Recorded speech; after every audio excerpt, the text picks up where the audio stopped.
Hi everyone, I'm Ujjwal and you are watching DigitWise.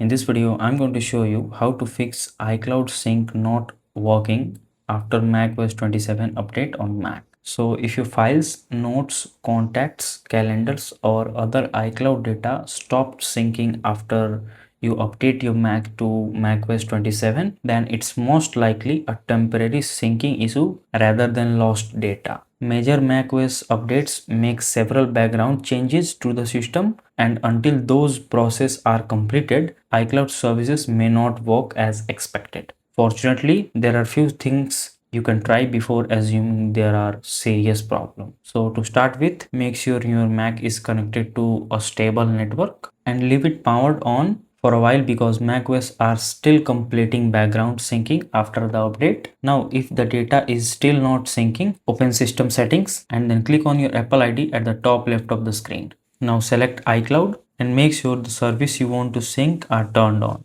If they are already enabled, try turning off and turn it back on. But if syncing is still stuck, restart your Mac. Restarting refresh the background process that communicate with Apple iCloud service, and this often resolve the temporary syncing issue after major update. To restart your Mac, click on the Apple logo and then choose restart when the menu prompt. After that, click on this restart button. Another thing worth checking is whether Apple iCloud service is currently working properly. If Apple's service is temporarily unavailable, your Mac won't be able to sync data until this issue resolves. And one last thing I'd recommend to check is whether a new macOS 27 update is available. Apple regularly release bug fix updates after major releases, especially when user report syncing problem. So go to General and then click on Software Update. Now if any update available, install it, and once your Mac restart, check whether iCloud syncing is returned to normal or not. And that's it. So if this video helps you in any way, then do like it and subscribe to the channel. Thanks for watching.